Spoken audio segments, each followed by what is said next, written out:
আমরা মাহে মুহররমুল মুবারকে অবস্থান করছি। আজকে 5 তারিখ। এই মাসটার অনেক সম্মান, অনেক মর্যাদা। এটা হিজরি সনের প্রথম মাস। আমরা একটা বছর শুরু করতে যাচ্ছি। 3টি বিশেষ বৈশিষ্ট্য এই মাসের আমি বললাম আপনাদের কাছে। একটা হচ্ছে এই মাস 4টি সম্মানিত মাসের মধ্যে একটি। এই মাসকে আল্লাহর মাস বলা হয়। এই মাসের মধ্যে একটা গুরুত্বপূর্ণ দিন আশুরার দিন আছে। এখন কথা হলো, ইমামে আবুল কাসেম বগবী রহমতুল্লাহ আলাইহি খুব জোর দিয়ে কথাটা বলেছেন যে যখন সাহাবা ইকরামগণ নতুন বছর শুরু করতেন, সাহাবা আজমাইন যখন নতুন বছর শুরু করতেন, নতুন বছর শুরু করার সময় তারা একটি দোয়া খুব জোর দিয়ে পড়তেন। কি দোয়া করতেন? যে বগবী রহমতুল্লাহ আলাইহি বলেন যে সাহাবা আজমাইন নতুন বছর শুরুর সময় একটা দোয়া এত গুরুত্ব সহকারে পড়তেন যে গুরুত্ব সহকারে কোরআন শেখেন। কোরআন শিখার সময় যেমন গুরুত্ব দিতেন, নতুন বছর শুরুর সময় গুরুত্ব সহকারে এই দোয়াটি সাহাবা আজমাইন আমল করছেন। আমাদের সেই দোয়াটি আমল করার দরকার আছে না নাই? আমরাও একটা নতুন বছর শুরু করতে যাচ্ছি, সূচনা করতেছি নতুন বছরের। তো এই বছরে আল্লাহর কাছে আমাদের কিছু চাওয়া পাওয়া আছে না নাই? কিছু বাজেট বরাদ্দর আবেদন আছে না নাই? এই বিষয়গুলো সম্বলিত একটা দোয়া সাহাবারা পড়ছেন। চলুন আমার সঙ্গে সেই দোয়াটা আপনারা সকলে পড়েন। আল্লাহুম্মা আদখিলহু আলাইনা বিল আমনি ওয়াল ঈমানি ওয়াস সালামাতি ওয়াল ইসলামি ওয়া জিওয়ারিম মিনাশ শায়াতিন ওয়া জিওয়ারিম মিনাশ শাইতান ওয়া রিদওয়ানিম মিনার রহমান। খুব সুন্দর একটা দোয়া। আরেকবার পড়ছি আমি, আপনারা শুনবেন সবাই সুন্দর করে। আল্লাহুম্মা আদখিলহু আলাইনা বিল আমনি ওয়াল ঈমানি ওয়াস সালামাতি ওয়াল ইসলাম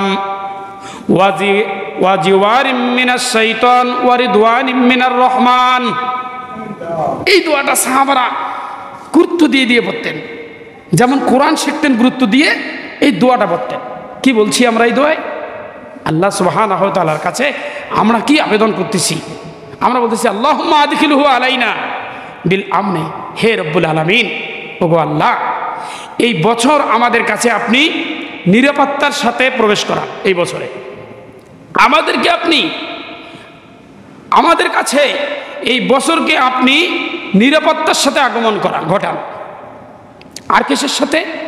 ঈমানের সাথে এই বছরকে আগমন ঘটান। আর কিসের সাথে? শান্তির সাথে এবং ইসলামের সাথে এই বছরকে আগমন ঘটান। ওয়া জিওয়ারিম মিনাশ শাইতান, শয়তানের কুচক্ররার থেকে রক্ষার সাথে। ওয়া রিদওয়ানিম মিনার রহমান, আল্লাহ তোমার দয়া এবং ভালোবাসার সাথে এই বছর আমাদের আগমন ঘটান। আমরা এই বছরটা আল্লাহর কাছে চাচ্ছি, আমাদের হায়াত বৃদ্ধি হোক, এটাও চাচ্ছি। সাথে সাথে চাচ্ছি আল্লাহ এই বছর যেন আমি কিসের সঙ্গে সঙ্গে থাকি? নিরাপত্তার সাথে থাকি, ঈমানের সাথে থাকি, শান্তির সাথে থাকি, ইসলামের সাথে থাকি, শয়তান থেকে হেফাজত থাকি, তোমার দয়ার সঙ্গে আমি জড়িত থাকি। এই বিষয়গুলোর সাথে আমার এই বছরটার আগমন ঘটান। জোরে কোন সুবহানাল্লাহ। এই দোয়াটা সাহাবা আজমাইন খুব গুরুত্ব দিয়ে পড়ছেন। তা আমরা নববর্ষ শুরু করতে যাচ্ছি।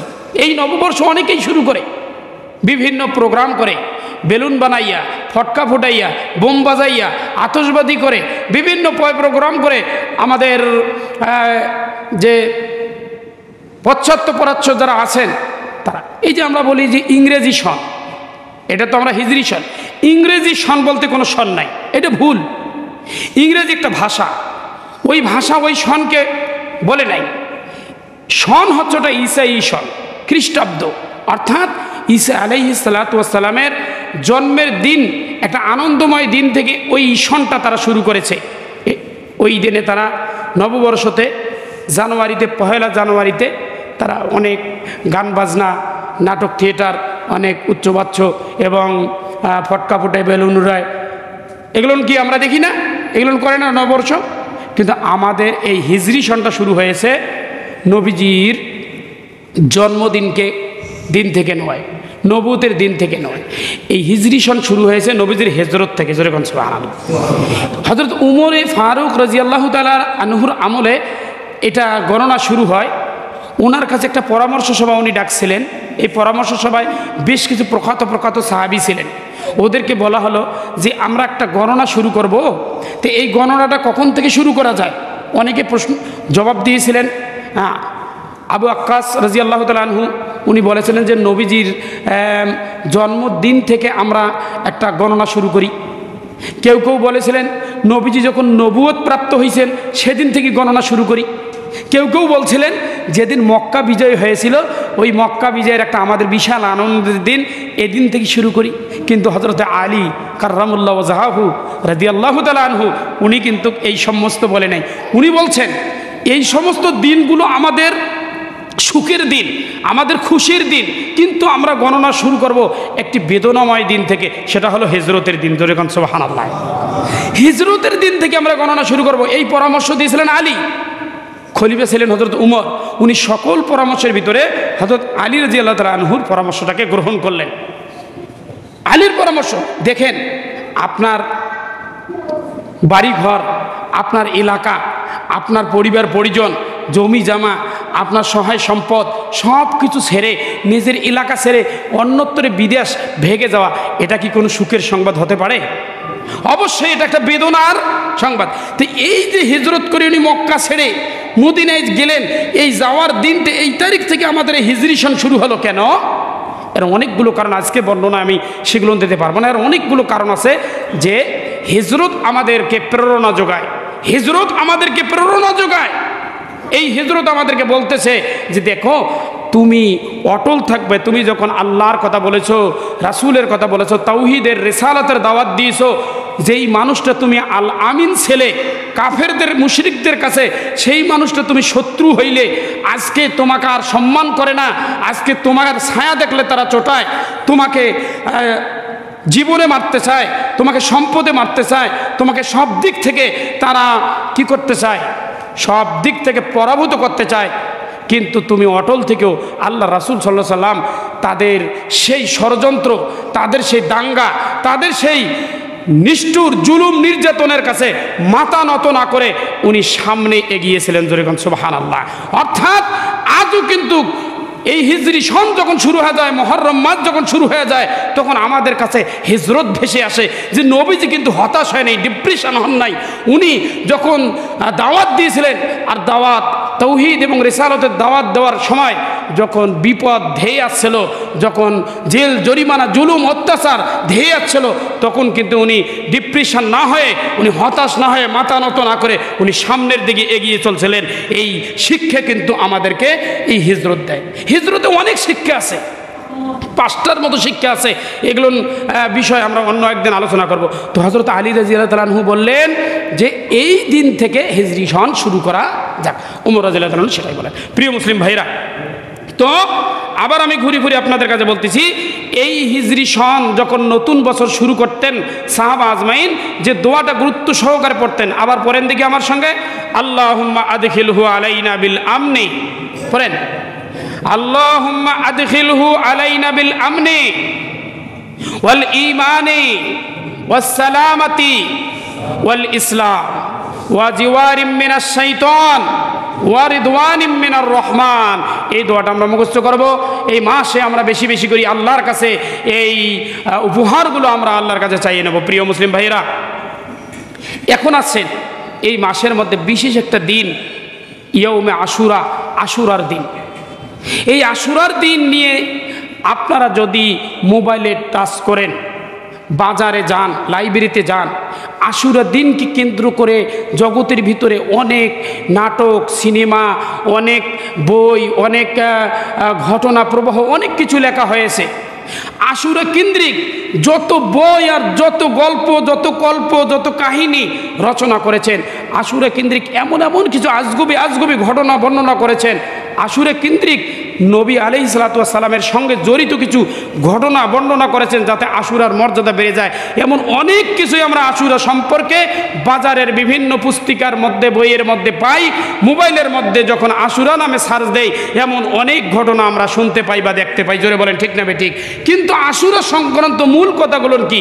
এই সমস্ত ঘটনার কিছু কিছু ঘটনা, কিছু কিছু ইতিহাস, কিছু কিছু বিষয়ের কিছু কিছু নর্মাল দলিল আছে, আর বাকিগুলো সবগুলো জাল জালিয়াতি, একবারে মৌজু এবং বানাওয়াট। হাদিসের মধ্যে আশুরা সংক্রান্ত যে বিষয়গুলো আছে তার সংক্ষিপ্ত আমি কথা বলবো। হযরত আব্দুল্লাহ ইবনে আব্বাস রাদিয়াল্লাহু তাআলা আনহু থেকে বর্ণিত, আল্লাহ রাসূল সাল্লাল্লাহু আলাইহি ওয়াসাল্লাম যখন হিজরত করে মদিনায় যাচ্ছেন, হিজরত করে মদিনায় যাওয়ার পরে দেখছেন যে ইহুদি জাতি যারা আছে তারা এই মুহররমের 10 তারিখ, এই দিনটাতে, এই মুহররমের 10 তারিখে তারা উপোস করতেছে, তারা রোজা রাখতেছে। আল্লাহ রাসূল সাল্লাল্লাহু আলাইহি সাল্লাম তাদেরকে জিজ্ঞাসা করলেন যে আপনারা কেন এই তারিখে রোজা রাখেন? তারা তখন জবাবে বললেন যে এই দিনটাতে আমাদের নবী হযরতে মূসা আলাইহিস সালাতু ওয়াস সালামকে আল্লাহ সুবহানাহু ওয়া তাআলা ফেরাউনের আক্রমণ থেকে বিজয় দান করেছিলেন, আর ফেরাউন এই দিনে নীল দরিয়ায় ডুবে মরেছিলেন। আল্লাহর রাসূল আমাদের পয়গম্বর মূসা এই ঘটনার পরে শুকরানা স্বরূপ এই দিনে রোজা রেখেছিলেন, সেটাকে ফলো করে আমরা রোজা রাখি। নবীজি তখন সাহাবাদেরকে হুকুম দিলেন যে দেখো, ইহুদিরা তাদের নবী মূসার ব্যাপারে যেই রোজাটা রাখতেছে তোমরাও রাখবা। কেন? মূসা হচ্ছেন একজন মুসলমান, মূসা হচ্ছে আল্লাহর পয়গম্বর, মূসা হচ্ছে আমার ভাই। মূসা যেহেতু সৎপথের পথিক, আমিও সৎপথের পথিক। মূসা যে কাজটা করেছেন ইহুদিদের সে এটার হকদার বেশি আমরা, সুতরাং তিনি নিজে রোজা রাখলেন, সাহাবাদেরকে রোজা রাখার অর্ডার দিলেন। যেরকম সুবহানাল্লাহ। এই যে আশুরার দিনের একটা বিষয় হাদিস থেকে প্রমাণিত। এই হাদিসটি বুখারী, মুসলিম সহ অন্যান্য অনেক গ্রন্থের ভিতরে এই হাদিসটি উল্লেখ আছে। প্রিয় মুসলিম ভাইরা, সাহাবারা তখন জিজ্ঞাসা করলেন, ইয়া রাসূলুল্লাহ, এমন কোন রোজা যেই রোজাটা রাখলে ইহুদিদের সাথে সাদৃশ্যতা অবলম্বন হয়, এমন কোন ইবাদত যেই ইবাদতটা ইহুদি খ্রিস্টানদের সাদৃশ্য হয়ে যায়, তাদের সঙ্গে মিলে যায়, তাহলে সেটা কেমন হয়? আল্লাহ রাসূল সাল্লাল্লাহু আলাইহি সাল্লাম সাহাবাদের এই প্রশ্নের উত্তরে বললেন, ঠিক আছে, তোমরা আগামীতে যদি আমি বেঁচে থাকি তাহলে আমি তাসুআ অর্থাৎ 9 তারিখের রোজা রাখবো। যেরকম সুবহানাল্লাহ। 10 তারিখে তো একটা 10 তারিখ তো আশুরার দিন, আশুরার আগের দিন হচ্ছে তাসুআর রোজা রাখবো। এই হাদিস থেকে প্রমাণিত হয় যে আশুরার রোজার সঙ্গে তাসুআর রোজা রাখা। উলামা ইকরাম ফিকাহবিদগণ তবে একটা কথা বলেছেন যে তাসুআও করতে পারেন অথবা 11 তারিখেও রোজাটা রাখতে পারেন। 10 তারিখের রোজাটাকে ঠিক রেখে আগে বা পরে আরেকটি রোজা যোগ করাকেই আল্লাহ রাসূল সাল্লাল্লাহু আলাইহি ওয়াসাল্লামের উদ্দেশ্য ছিল, আর সেটা উলামা ইকরামরা বলে দিয়েছেন। প্রিয় মুসলিম ভাইরা, তো হাদিস থেকে আমরা পাইলাম এই দিনের একটা গুরুত্ব, সেটা হলো এই দিনে আল্লাহ রাসূল সাল্লাল্লাহু আলাইহি ওয়াসাল্লাম রোজা রেখেছিলেন, সাহাবাদেরকে রোজা রাখতে বলেছিলেন, এবং এই দিনের আগে বা পরে একটি রোজার বিধান পাওয়া যায়। প্রিয় মুসলিম ভাইরা, কেউ কেউ বলেছেন, আরেক হাদিসের মধ্যে আছে যে এই দিনটাতে হযরতে নূহ আলাইহিস সালাতু ওয়াস সালামের কিস্তি যেটা প্লাবনে ভাসত, যেই কিস্তিটা প্লাবনে ভাসত, এই কিস্তিটা জুদি নামক পর্বতে যাইয়া স্থির হয়েছিলেন। হযরতে নূহ আলাইহিস সালাতু ওয়াস সালাম তখন আল্লাহর কাছে শুকরানা জানার জন্য এই দিনটাতে রোজা রেখেছিলেন। এই হিসাবে উম্মতে মুসলিমা নূহ আলাইহিস সালাতু ওয়াস সালামের এই সুন্নাহকে পালন করে। এই হাদিসও কিতাবের ভিতরে, হাদিসের গ্রন্থের মধ্যে আছে। প্রিয় মুসলিম ভাইরা, এরকম অনেক বিষয়, অনেক ঘটনায় ঘটেছে, কিন্তু সহি হাদিস দ্বারা এই দিনের ভিতরে মুসা আলাইহিস সালাতু ওয়াস সালামের ঘটনা একাধিকভাবে প্রমাণিত আছে। যাই হোক, ইতিহাসের পরস্পরক্রমে এই দিনে পরবর্তীতে সাইয়েদনা হযরত হোসাইন রাদিয়াল্লাহু তাআলা আনহুর সেই কারবালার প্রান্তরে নির্মম ঘটনাটাও এই দিনেই ঘটে। যেই ঘটনার কথা শুধু দেখা দৌড়ের কথা, যেই ঘটনার কথা শুনলে আজও পাথর মন গলে যায়, আজও মানুষের হৃদয়ের মধ্যে দুঃখ বেদনা ভেসে ওঠে। হযরতে হুসাইন রাদিয়াল্লাহু তাআলা আনহুকে তারা কঠিনভাবে নির্যাতন করেছিলেন, অনেক কঠিন নির্যাতন করে হুসাইন রাদিয়াল্লাহু তাআলা আনহুকে তারা কারবালার প্রান্তরে শহীদ করে দিয়েছিলেন। যখন শহীদ হয়েছিলেন হযরত হুসাইন রাদিয়াল্লাহু তাআলা আনহু, হুসাইন রাদিয়াল্লাহু আনহুর দেহ মুবারকটা, ওনার দেহ মুবারকটাকে পড়ে দেখা গিয়েছে মানে বিদ্যমান ছিল, ওনার দেহ মোবারকের মোট 33টা বর্ষার দাগ ছিল। কয়টা বর্ষা? 33টা বর্ষার দাগ ছিল। 34টি তরবারির আঘাত ছাড়াও ওনার দেহের ভিতরে অসংখ্য তীরের আঘাত ছিল, অসংখ্য তীরের জখম ছিল। এই হোসেন রাদিয়াল্লাহু আনহুকে তারা এভাবে তরবারি, তীর, বর্ষা দ্বারা সব দিক থেকে তারা আক্রমণ করেছিলেন হযরত হোসেন রাদিয়াল্লাহু তাআলা আনহুকে। প্রিয় মুসলিম ভাইরা, এখন আমি আপনাদের কাছে যে বিষয়টা বোঝাতে চাচ্ছি যে এই দিনের ভিতরে ইতিপূর্ব থেকে অনেক ঘটনা ঘটে গেছেন।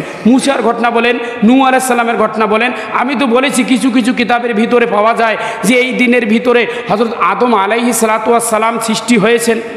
কেউ কেউ বলেছেন এই দিনের ভিতরে হযরত আদম আলাইহিস সালাতু ওয়াস সালামকে জান্নাতে অবস্থান করানো হয়েছে, এই দিনে জান্নাত থেকে তাকে বাহির করে দেওয়া হয়েছে, এই দিনে হযরত আদম আলাইহিস সালাতু ওয়াস সালামের দোয়া কবুল হয়েছে, এই দিনে হযরত ইব্রাহিম আলাইহিস সালাতু ওয়াস সালাম কে আল্লাহ সুবহানাহু ওয়া তাআলা নমরুদের সেই অগ্নিকুণ্ড থেকে হেফাজত করেছেন, এই দিনে ইউনুস আলাইহিস সালাতু ওয়াস সালামকে মাছের পেট থেকে আল্লাহ মুক্তি দিয়েছেন, এই দিন হযরত আইয়ুব আলাইহিস সালাতু ওয়াস সালামকে আল্লাহ সুবহানাহু ওয়া তাআলা রোগ থেকে মুক্তি দিয়েছেন। এমন অনেক ঘটনায় কিতাবাদির মধ্যে পাওয়া যায়, যদিও এই ঘটনাগুলো সুপ্রতিষ্ঠিত কোনো দলিল নেই, কিন্তু এই ঘটনাগুলো পাওয়া যায়। তো এরকম ঘটনা অনেক ঘটেছে। তবে হ্যাঁ, সহিহ হাদিস দ্বারা প্রমাণিত আছে যে এই দিনটাতে নবী আলাইহিস সালাতু ওয়াস সালামের আগেও জাহিলি জমানায়ও এই দিনটাতে রোজা রাখতো, এই দিনটাতে বিশেষভাবে ইবাদত করতো, এই দিনটার ফজিলত আসলো। তাহলে বোঝা গেল পরবর্তীতে আপনার কত খ্রিস্টাব্দ যেন 60 হিজরি, 60 হিজরিতে 10ম মুহররম এই দিনে যে কারবালার ঘটনাটা ঘটলো, এই কারবালার ঘটনা ঘটলো এই দিনে, তার অর্থ নয় এই দিনটা কারবালাময় হয়ে গেছে। এই দিনটা শুধু কারবালা এটা না, এই দিনের অনেক ফজিলত, মুসা, ঈসা, অন্যান্য নবীদের আমল থেকে এই দিনের ঘটনা, এই দিনের বর্ণনা চলে আসতেছে। পরবর্তীতে কারবালার ঘটনাটাও এই দিনে ঘটেছে। প্রিয় মুসলিম ভাইরা, তো আমরা কি করব? এই 10 মুহররম যখন আমাদের কাছে আসতেছে না, জোরে বলেন আসতেছে না? আজকে 5 মুহররম, 10 মুহররম আসতেছে, সম্ভবত 19 তারিখ হবে 10 মুহররম, আশুরা যেটাকে আমরা বলি। আমাদের কাজ কি, কি কাজ আমরা করতে পারি? তো কোরআন এবং হাদিস থেকে 3টি কাজের বিষয় প্রমাণিত পাওয়া যায়। নাম্বার 1, যে এই দিবসে রোজা রাখা। এই দিবসে কি রাখা? জোরে বলেন। এই দিবসে রোজা রাখা, এটা হাদিস দ্বারা প্রমাণিত। এই আমলটা আমরা করতে পারি। এইগুলো বাদে হাদিসের প্রমাণিত ছাড়া বিভিন্ন আমলের কথা, বিভিন্ন সবক আপনারা পাবেন, সেগুলো না। হাদিসের ব্যাপারে কি? আফজালুস সিয়ামে বাদা রমাদান শাহরুল্লাহিল মুহাররম। আল্লাহ রাসূল বলছেন রমজানের ফরজ রোজার পরে সব থেকে গুরুত্বপূর্ণ, ফজিলতপূর্ণ রোজা কিসের রোজা? মুহররমের রোজা। আর বলছেন যে ফরজ সালাতের পরে সব থেকে গুরুত্বপূর্ণ সালাত হচ্ছে রাতের সালাত। রাতের সালাতটা কোনটা? এটা কোনটা সালাত? তাহাজ্জুদের সালাত। তাহাজ্জুদের সালাত ফরজ সালাতের পরে সর্বাধিক উত্তম, আর মুহররমের রোজা ফরজ রোজার পরে সর্বাধিক উত্তম। বাস, হিসাব ক্লিয়ার। তো আমার ভাইরা, 2 নম্বর করণীয় পাওয়া যায়, তওবার কথা বলা যায়। এই দিনে, এই দিবসে, এই মাসে আমরা বেশি বেশি তওবা করতে পারি। তওবার ব্যাপারে একটি হাদিস তিরমিজি রহমতুল্লাহ আলাইহি তার কিতাবের মধ্যে উল্লেখ করেছেন, যদিও উনি বলেছেন হাজা হাদিসুন গরিবুন, এই হাদিসের সনদ খুবই দুর্বল। উনি সনদটা দুর্বল বলেছেন, কিন্তু হাদিসটা উনি আমলের জন্য উল্লেখ করেছেন। তওবার ব্যাপারে হাদিস পাওয়া যায়। কি ব্যাপার? এক সাহাবী আল্লাহ রাসূল সাল্লাল্লাহু আলাইহি সাল্লামের কাছে এসে জিজ্ঞাসা করলেন, ইয়া রাসূলুল্লাহ, আইয়ু শাহরিন তা'মুরনি আন আসুমা বা'দা শাহরি রমাদান। হে আল্লাহ রাসূল, রমজানের রোজা বাদে আমি রোজা রাখতে চাই, রমজানের রোজা বাদে আমি রোজা রাখতে চাই, আপনি আমাকে কোন দিনে রোজা রাখতে অনুমতি, মানে হুকুম দেন? কোন দিনে, রমজান বাদে আর কবে রোজা রাখার জন্য আপনি আমাদেরকে হুকুম দেন? এই সাহাবীর প্রশ্নের উত্তরে আল্লাহ রাসূল সাল্লাল্লাহু আলাইহি ওয়াসাল্লাম বলেন, ইন কুনতা সাইমান বাদা শাহরি রমাদান, তুমি যদি রমজান ছাড়া রোজা রাখতে চাও, নবীজি বলছেন ইন কুনতা সাইমান, তুমি যদি রোজা রাখতে চাও বাদা শাহরি রমাদান, রমজান ছাড়াও যদি রোজা রাখতে চাও, তাহলে ফাসুমুল মুহররম, তুমি কি করো? মুহররম মাসে রোজা রাখো। জোরে কন্যা সুবহানাল্লাহ। তুমি কি করো? মুহররমে রোজা রাখো। কেন? কেন? ফা ইন্নাহু শাহরুল্লাহ, কারণ এটা হচ্ছে আল্লাহর মাস। সুবহানাল্লাহ বলেন না? কারণ এটা হলো আল্লাহর মাস। ফিহি ইয়াউমা তাবা ফিহি আলা কওমিন ওয়া ইয়াতুবু ফিহি আলা কওমিন আখারিন। নবীজি বলছেন এই দিনে আল্লাহ সুবহানাহু ওয়া তাআলা অতীতের অনেক কওমকে মাফ করে দিয়েছেন, তাদের তওবা কবুল করেছেন, ভবিষ্যতেও অনেক সম্প্রদায়ের তওবা কবুল করবেন। আল্লাহ রাসূল বলছেন এই দিনে অতীতের অনেকের তওবা কবুল করা হয়েছে, ভবিষ্যতেও অনেকের তওবা কবুল করা হবে। এটা নবীজি বলছেন। তার মানে আমাদেরকে উৎসাহিত করে দিয়েছেন যে এই দিনে তোমরা তওবা করতে পারেন, তওবা বেশি বেশি করবেন। তওবা ছিলেন না? আস্তাগফিরুল্লাহাল্লাযী লা ইলাহা ইল্লা হুয়াল হাইয়ুল কাইয়্যুম ওয়া আতুবু ইলাইহি, অথবা আস্তাগফিরুল্লাহ আস্তাগফিরুল্লাহ, অথবা অন্তরের ভিতরে কামনা বাসনা করা, আল্লাহ আমি তো অনেক গুনাহ করেছি, আমি অনেক অপরাধ করেছি, আমি আমার কদমে কদমে অপরাধ করেছি, অপরাধের মধ্যে আমি জড়িয়ে গেছি, আপনি আমার গুনাহগুলো, আপনি আমার অপরাধগুলোকে ক্ষমা করে দেন, আমি আর অপরাধ করব না, এই মর্মে আল্লাহর কাছে প্রতিজ্ঞা করা। তো একটা আমল পাওয়া যাচ্ছে যে তওবা করা। কি করা? তওবা। তো আমরা এই দিবসের সহি শুদ্ধভাবে আমল পাই, সেটা হলো রোজা রাখা। 2 নম্বর আমল পাই তাসুআ, 9 তারিখের রোজা রাখা। 3 নম্বরের আমল পাই তওবা করা। তো তওবার আমল আমরা ইনশাল্লাহ বেশি বেশি করবো তো ইনশাল্লাহ। যখন যখন সুযোগ পাবো, যেখানে সুযোগ পাবো আমরা বেশি বেশি করে এই মাসে তওবা করব। বিশেষ করে আপনার 10ম মুহররমের 10 তারিখে এই দিনে আমরা বিশেষ করে তওবা করব। এছাড়াও এই মাসে হযরত এই মাসের মধ্যে অনেক কাজ, মানে অনেক বেদাত, অনেক কুসংস্কার চালু আছে। এইগুলো থেকে আমাদেরকে কি করতে হবে? হেফাজত থাকতে হবে। আমাদের এইগুলোর ব্যাপারে সজাগ থাকতে হবে যে এই কাজের সঙ্গে আমরা যেন জড়িত না হই।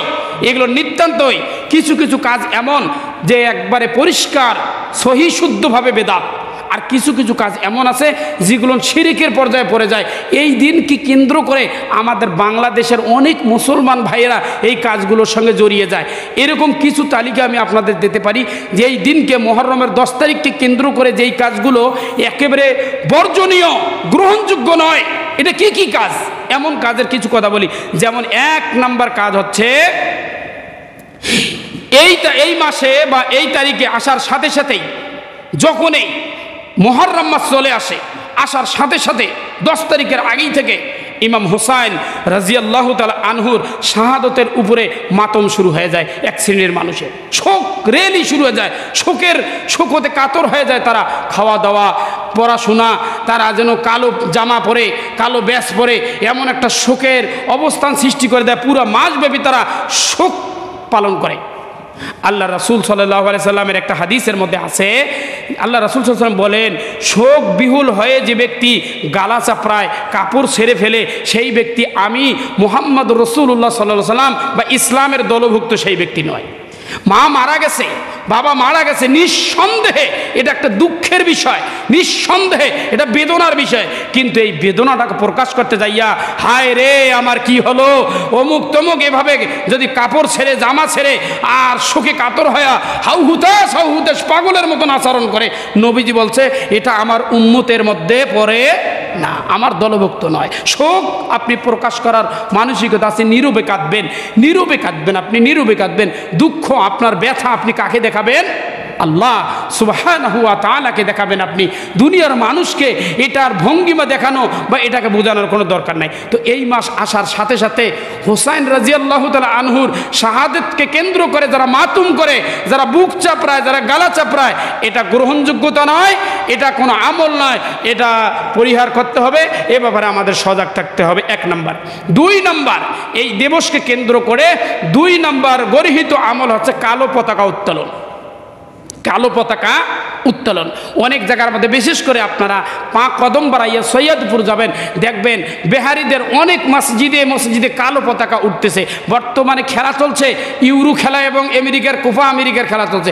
আমাদের মুসলিম ঘরে ঘরে আর্জেন্টিনার, ব্রাজিলের, অমুক তমুক অনেক পতাকা উঠছে। মুহাব্বতের টানে তারা তুলছে। কিসের টানে? মুহাব্বতের টানে তারা তুলছে। হুসাইন রাদিয়াল্লাহু তাআলা আনহুর শাহাদাতকে কেন্দ্র করে কালো পতাকায় ছেয়ে যাবে সৈয়দপুর। অনেক এলাকার ভিতরে এই কালো পতাকা উত্তোলন করা যাবে না। এটা গর্হিত কাজ। এই কাজে কোনো অংশগ্রহণ করা যাবে না, সাপোর্ট করা যাবে না। 3 নম্বর হচ্ছে দুলদুল কবর আকৃতি বানানো। দুলদুল কবর আকৃতি বানানো, দেখবেন হাতিখানার কবরস্থানের ভিতরে বিভিন্ন জায়গাতে তারা রূপক একটা কবর, কৃত্রিম কবর সাজায়। এই কবর সাজে যেন ওটা কবর পূজায় পরিণত হয়ে যায়। মোমবাতি জ্বালায় দেয়, লাল শালু দেয়, বিভিন্ন সাজসজ্জা করে। আসলে তার নিচে কোনো লাশও নাই, কিচ্ছু নাই, কোনো মানুষও নাই। হ্যাঁ, এইরকম একটা আকৃতি দুলদুল কবর সাজা, এই কাজের সঙ্গে আমাদের এই দিনে জড়িয়ে যাওয়া যাবে না। এগুলো গর্হিত কাজ। নাম্বার 4,